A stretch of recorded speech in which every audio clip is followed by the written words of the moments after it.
안녕하세요. 트라우마TV 정재익입니다. 오늘은 교정 케이스 한번 소개해 드리려고 해요. 성인 교정 치료고요. 처음 병원에 내원하셨을 당시 치아 상태입니다. 앞니 쪽 보시면은 앞니 쪽이 많이 삐뚤빼뚤한 부분들이 보이죠? 반대교합도 보이죠? 반대교합이라는 건 뭐냐면은 보통은 위치아가 아래치아를 바깥쪽으로 덮고 있어야지 되는데 이런 데는 바깥쪽으로 덮고 있죠, 위치아가. 근데 이렇게 부분적으로 보면은 안쪽으로 들어가서 아래치아가 위치아를 덮는 그런 부정교합을 가지고 있는 분들도 계십니다. 그리고 이제 잇몸 사이사이 보시면 피가 조금씩 나고 있는데 아마도 이날 사진을 찍기 전에 스케일링을 하셨기 때문에 조금씩 피가 나고 있는 것으로 생각됩니다.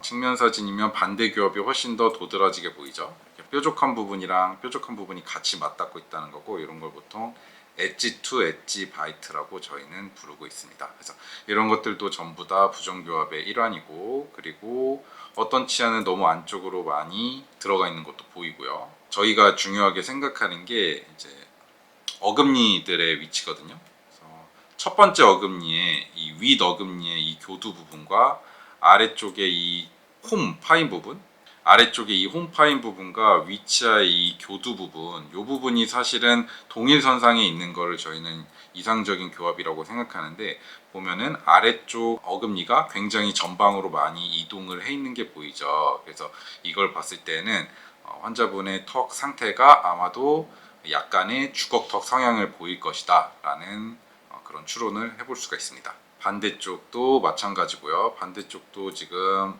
어금니의 키가 잘 맞지 않고 있는 상황이에요. 그래서 아래쪽 턱이 전방으로 대략 한 2mm에서 3mm 정도는 전방으로 이동을 해 있는 것 같다라는 그런 소견이 보입니다. 그리고 이쪽도 반대편이랑 마찬가지로 반대 교합이 있고요.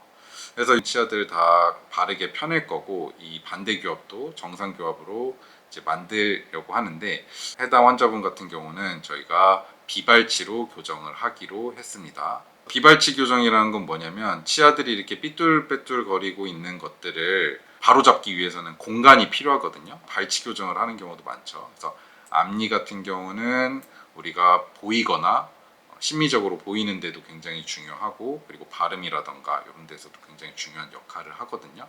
그리고 어금니 같은 경우는 음식물을 잘 씹어 먹어야 되기 때문에 굉장히 중요한데, 상대적으로는 중요도가 좀 덜한 이 작은 어금니 부분, 요 앞에서 네 번째, 하나 둘 셋 네 번째 치아라던가 보통은 다섯 번째 치아, 요 둘 중에 하나를 전략적으로 선택해서 발치를 하고 얻은 공간을 통해서 삐뚤어진 치아들을 바르게 펴내는 방법도 있습니다. 그래서 이렇게 발치 교정을 할 경우에는 치아 공간이 많이 필요할 때 발치 교정을 하거나, 아니면은 이제 앞으로 너무 돌출되어 있는 치아들 있죠. 돌출입 같이 돌출된 치아들을 뒤로 집어넣기 위해서 이렇게 발치 교정을 하는데, 해당 환자분 같은 경우는 발치 교정은 하지는 않고 일반 비발치로 진행을 하기로 했습니다. 이 전니가 너무 빨리 빠지게 되면은 이렇게 뒤에 있던 어금니들이 앞으로 밀고 내려오거든요. 그러다 보니까 나중에 나오는 요 치아가 나올 공간이 부족해가지고 이런 부정교합, 특이한 부정교합의 형태가 생기기도 합니다. 이 연구치들이 순서대로 앞에서부터 하나, 둘, 셋, 넷, 다섯, 여섯, 일곱 이런 순서로 나오지 않거든요. 이렇게 앞에서부터 순차적으로 나오는 게 아니라 앞이 나왔다, 뒤가 나왔다 이런 순서를 가지고 나오기 때문에 이런 일이 발생합니다. 그래서 보통은 아래 앞니 2개 내지 4개 정도가 제일 먼저 나오고요. 그리고 그 다음에 6번째에 있는 어금니가 나옵니다. 그리고 나서 순차적으로 송곳니가 나오고 그 다음에 작은 어금니들이 나옵니다. 그래서 이 뒤에 있는 영구치가 앞에 있는 영구치보다 먼저 나오기 때문에 이 치아가 나오기 전에 이제 전니가 있을 때 전니가 이 공간을 확보를 해주고 있어야 되거든요. 그런데 어렸을 때 충치가 많이 생겨가지고 전니를 빨리 빼거나, 아니면은 전니가 썩어서 사이즈가 작아지는 경우가 있거든요. 보면은 뒤에 있는 치아가 이 공간만큼 이렇게 밀고 내려와요.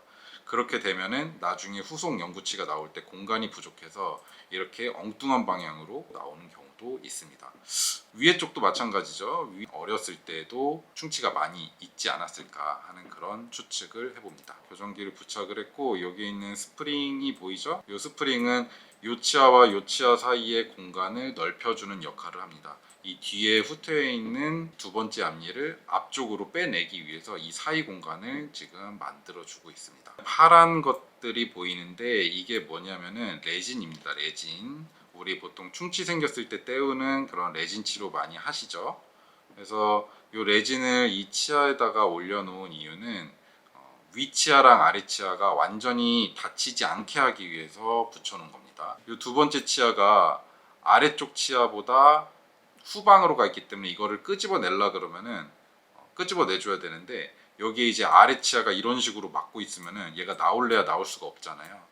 그래서 이렇게 어금니를 띄워줘서 아래 치아가 윗니가 나오는 걸 방해하는 그것을 이제 상쇄하기 위해서 이렇게 어금니 쪽에다가 레진을 부착했습니다. 그래서 이렇게 되면은 식사하기가 사실 굉장히 힘들죠. 입이 다 안 다물려지거든요. 그래서 교정 치료를 하시면은 식사를 제대로 못 하시고 살이 빠지는 경우도 종종 있습니다. 치열이 조금씩 다듬어지고 있죠. 아까 전에 삐뚤거렸었던 뒤에 후퇴해 있었던 작은 어금니, 아래 작은 어금니도 바깥쪽으로 많이 이동을 한 상태고요. 지금 이제 교정 치료하고 나서 5개월 정도 지난 사진입니다. 위에 같은 경우는 아직 좀 많이 부족하긴 하죠. 이 스프링으로 공간을 벌려놨기 때문에 이런데 공간이 생겼죠. 차차 이 치아가 이 공간을 통해서 앞으로 전방으로 이동을 시킬 예정입니다. 그래서 교정 치료를 시작한 지 6개월 정도가 지난 사진들 모음입니다. 아래쪽은 조금 더 원활하게 교정 치료가 이루어지는 것 같고 위쪽에는 아무래도 부정교합이 좀 심했기 때문에 아직까지는 많은 변화를 보여주진 못하지만 이 치아 사이의 공간을 만들어냈다는 게 현재 가장 큰 수확인 것 같아요. 교정 치료 시작하고 나서 9개월 정도 지난 사진이고요. 이게 지금 치아를 위치아 아래치아 완전히 담은 사진이지만 보시면은 치아들이 완전히 다물어지지 않고 있습니다. 이 이유는 아까 전에 말씀드린 것처럼 이렇게 파란색 레진을 어금니 쪽에 올려서 치아가 완전히 다물리지 않게 해야지 아까 뒤에 있었던 측절치가 이렇게 앞쪽으로 이동을 해올 수 있기 때문인데요. 이제는 좀 위쪽 치아도 많이 움직였죠. 교정 치료를 시작한 지 대략 1년 정도 지난 시점에서 찍은 사진이고요. 교정 치료를 하게 되면은 이런 입안에 구조물들이 많이 생기기 때문에 양치가 제대로 안 되는 경우가 많이 있거든요. 그래서 교정 치료 중에 뭐 잇몸 질환이라던가 충치 같은 문제들도 많이 발생하기 때문에 이런 교정 중에 양치질은 굉장히 꼼꼼하게 해야 됩니다. 평상시보다 2배는 열심히 하셔야 된다고 생각하시면 돼요. 치열들이 조금씩 가지런해지고 있기는 하지만 아직까지 온전한 교합을 형성하고 있지는 못합니다. 저희는 요 라인을 치열궁이라고 부르거든요. 이 치열궁이 굉장히 삐뚤빼뚤했는데 전반적으로 정리가 많이 된 모습이고 가장 큰 변화라고 하면 역시 이 측절치가 되겠죠. 측절치가 처음에 이 정도 위치에 있었거든요. 여기까지 많이 이동을 해왔습니다. 교정 치료를 하다 보니까 이렇게 군데군데 이가 썩은 부분들도 보입니다. 그래서 교정 치료 중에 양치는 평상시보다 더 열심히 해주셔야 돼요. 그래서 교정 치료 중에 이렇게 충치가 또 생기면은 충치 치료를 또 받아야 되니까 굉장히 고통스럽겠죠. 자, 이제 1년 6개월 정도 지난 사진입니다. 보시면은 아직도 양치가 제대로 안 되고 있어요.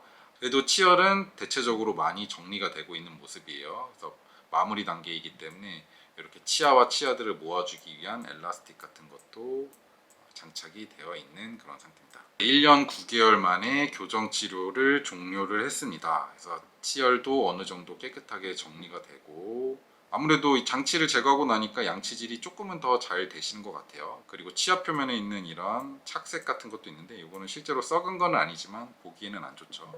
제거를 해주는 게 좋습니다.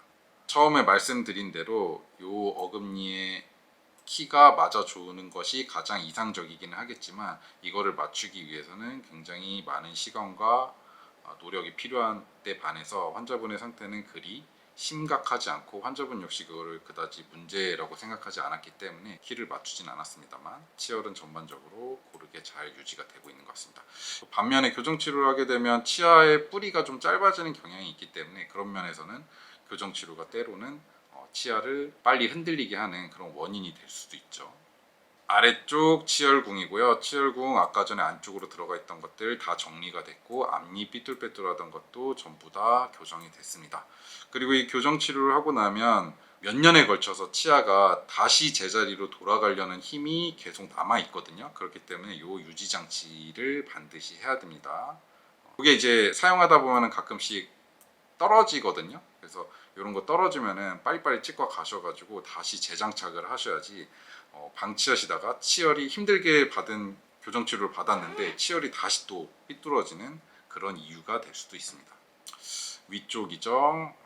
치열궁 아주 깨끗하게 교정이 잘 된 것 같습니다. 그래서 비발치 교정은 아무래도 발치 교정보다는 시간이 좀 짧게 걸리고 또 네일을 뺀다는 것 자체가 사실은 굉장히 공포스럽잖아요. 그래서 비발치 교정을 원하시는 분들이 많이 계시긴 하지만 그렇다고 해서 무작정 비발치 교정만을 할 수 있는 건 아닙니다.